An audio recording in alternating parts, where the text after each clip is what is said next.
Hello दोस्तों, राधे राधे। तो हो गई है सुबह की शुरुआत। फ्रेंड्स, दूध पक गया है, सब्जी भी मैंने छोंक दी है। तो दोस्तों, आज मेरी रवानगी, मैं अपने जा रही हूँ ससुराल। तो मैं अब जा रही हूँ नहाने, नहा के आपसे मिलती हूँ दोस्तों। ठीक है, बाय बाय। तो यहाँ दोस्तों सारे काम करके नहा के हम आ गए और रेडी हो रहे हैं ससुराल जाने के लिए। तो फ्रेंड्स, आज हम जा रहे हैं अपने ससुराल।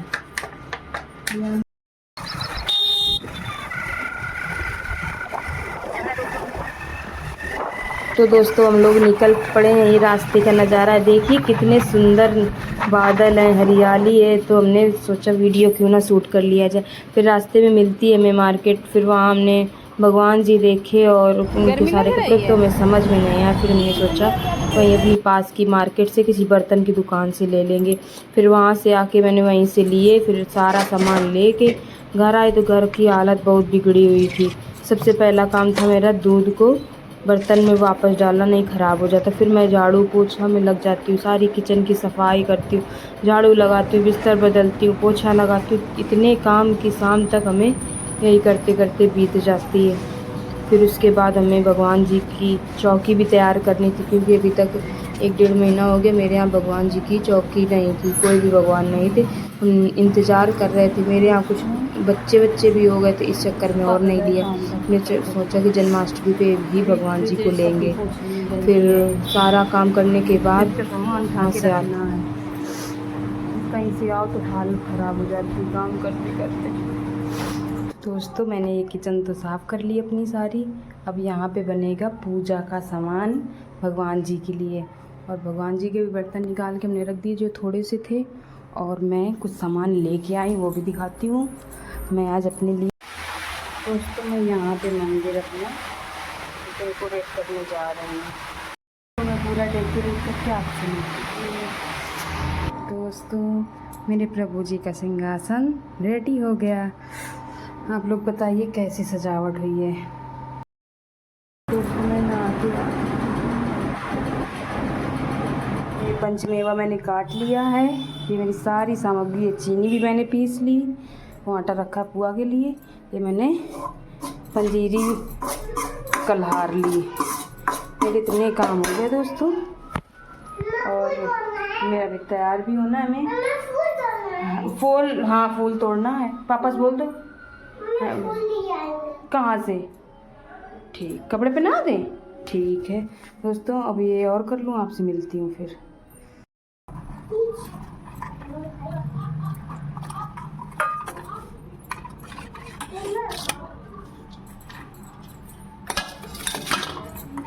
यहाँ मैं प्रसाद बनाने लगी हूँ। पंचामृत, चंद्रामृत, पंजीरी, सारे सब कुछ। डिजाइन लगाएंगे। ये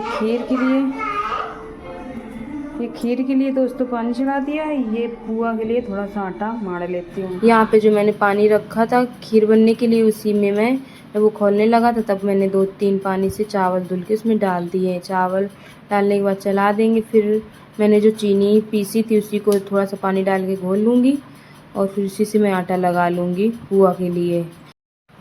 तो ये मैं कढ़ाई पे घर का घी डालने लगी। ये घर का देखो कितना पीला है। बाहर का होता तो ये होता कि चलो हल्दी मिली होगी, कुछ कलर मिला होगा। ये घर का देसी घी है एकदम।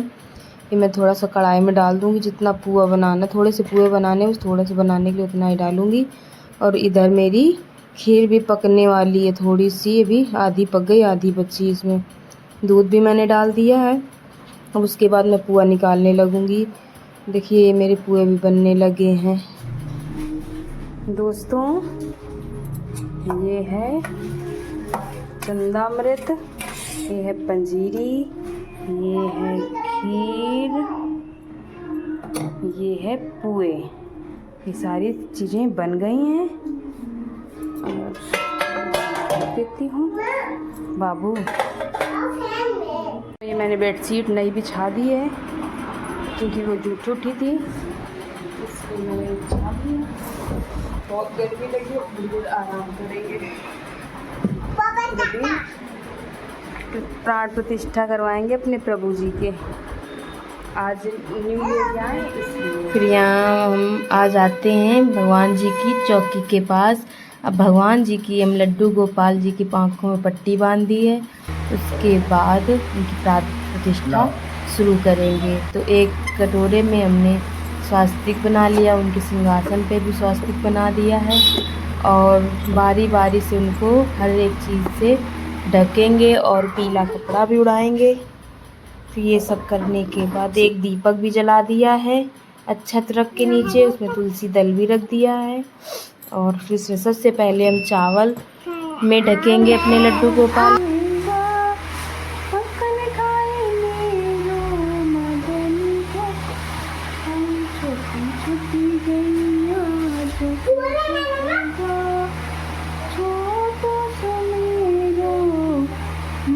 फिर यहाँ पे अकेले थे तो गाना एक दो गाए, राधे राधे का जाप भी किया और तालियां वालियां बजाई, घंटी भी बजाई। फिर हमने उस कटोरे से लड्डू गोपाल जी को बाहर निकाला, कम से कम 10 या 15 मिनट रख के। फिर हमने सारे मुट्ठी से चावल निकाल लिए।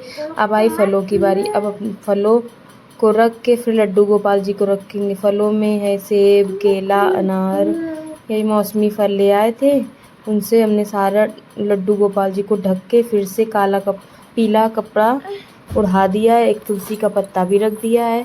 फिर इनको 10-15 मिनट रखने के बाद फिर से हटा करके दूसरी चीज़ रखेंगे। तो अब मैं लड्डू गोपाल को बाहर निकाल रही हूँ। अब हटा करके अब मैं चीनी में लड्डू गोपाल जी को रखूँगी। फिर से ढक देंगे पीला कपड़ा वाली। फिर 10 मिनट हो जाने के बाद मैं चीनी को वापस से निकाल लेती हूँ। अब आई सब्जियों की बारी। सब्जी में मैंने कोई भी कटु सब्जी नहीं रखनी है, वो साथ में तीखी हो। मैंने आलू और टमाटर रख दिए, फिर से उनको ढक दिया है। फिर 10 से 15 मिनट बाद फिर से निकालने के बाद मैंने उनको जल में रखा था, क्योंकि जल तो बहुत ही ज़रूरी होता है सबके जीवन में। फिर जल से निकालने के बाद हम उनसे पंचामृत से स्नान कराकर, पंचामृत में मैंने सबसे पहले दूध से, फिर दही से, चीनी से, शहद से, घी से, 5 चीज़ों को मिला के पंचामृत बनता है, उससे स्नान कराना है। ध्यान रखें कि लड्डू गोपाल जी के आँखों की लाल पट्टी किसी भी सामान में ढकने में खुलने ना पाए, इसलिए अच्छे से गांठ लगाई जाती है। फिर उसके बाद हमने उनको दर्पण दिखाया है। वाले की जय, जय हो बंशी वाले की जय हो। प्रभु देखिए अपना मुखड़ा। फिर उनको मैंने दर्पण दिखाया है, क्योंकि जब प्राण प्रतिष्ठा होती है तो उनकी जो दिव्य शक्तियाँ उत्पन्न होती वो कहीं बिखर ना पाए, इसलिए हमें सबको दर्पण दिखाना चाहिए। जब भी किसी भी भगवान की अगर प्राण प्रतिष्ठा करते हैं तो सबसे बाद में हमें उनको ज़रूर से ज़रूर शीशा दिखाना चाहिए। ये हम दिखा रहे हैं, देखिए। फिर उनको उसके बाद हम उनको धूप से और घी के दिए से उनकी आरती करते हैं। फिर लड्डू गोपाल जी का श्रृंगार करते हैं, जो थोड़ा बहुत हमें करना आता था। फिर हम एक टोकरी लेते हैं, टोकरी में फूल डाल देते हैं और उसमें फल भी रख देते हैं, और जो खीरा होता है डंठल वाला वो भी उसमें रख के वही पीला कपड़ा ढक देते हैं। और जब तक 12 नहीं बजते तब तक हमें उस कपड़े को ढके रहने देना है, उसको खोलना नहीं है। 12 बजते ही हमें उनका जन्म करवाना है। तो फाइनली दोस्तों 12 बजने वाले हैं और मेरे लल्ला, मेरे कान्हा जी का जन्म होने वाला। इसके लिए हम दोबारा उन्हें पंचामृत से स्नान कराने के लिए हमने एक थाली ली है। तब तक मैं उनके गाने गाकर उनके भजन, उनका नाम जप कर रही थी। फिर जैसे ही 12 बजेंगे मैं उनको फलों की टोकरी से उठाऊंगी और सारे बारी बारी से फल हटाऊंगी, वो खीरा भी हटाऊंगी। फिर अपने लड्डू जी गोपाल जी को एक थाली में तुलसी पत्ते डाल के उसी में लड्डू गोपाल जी को रख के मैं पंचामृत से स्नान कराऊंगी।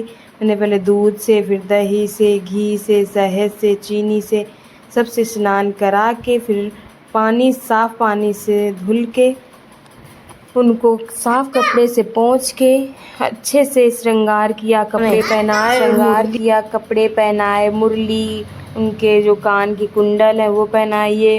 मैं खीरा काट नहीं पा रही थी, फिर इनसे कटवाया है। फिर ये खीरे के ऊपर वाले डंठल को मैं तुलसी के मिट्टी में सुबह गाड़ दूंगी और ये प्रसाद में वितरित कर दूंगी। फिर हम सारे भोग लगाऊंगी। जो मैंने पकवान बनाए थे, खीर बनाई थी, चंदा अमृत बनाया था, पंजीरी बनाई थी, पुए और मक्खन भी तैयार किया था, और मिश्री का और छुआरे, मखाने, किशमिश का, और यही सारे भोग लगाने के बाद फलों का भोग लगाया। फिर हम सब लोग आरती करते हैं। फिर अपने बाबू को भी आरती करवाते हैं, ये भी आरती करते हैं, लोग सब लोग मिलकर आरती करते हैं। फिर उसके बाद आती है आशीर्वाद की बारी। हमने उनका आशीर्वाद लिया और जो भी भूल चूक हुई वो माफ़ी मांगी कि प्रभु हम सब प्रभु के आगे तो अज्ञान ही है, प्रभु मेरे बड़े दयालु हैं। अब इसके बाद आती भजन कीर्तन की बारी। तो हम दोनों लोग, हम और बाबू मिलके डांस करते हैं, थोड़े से गाने गाते, राधे राधे का जाप करते हैं। तो आज का ब्लॉग बस यहीं तक था। तो दोस्तों, मेरी पूजा विधि आपको कैसी लगी ज़रूर बताइए। राधे राधे।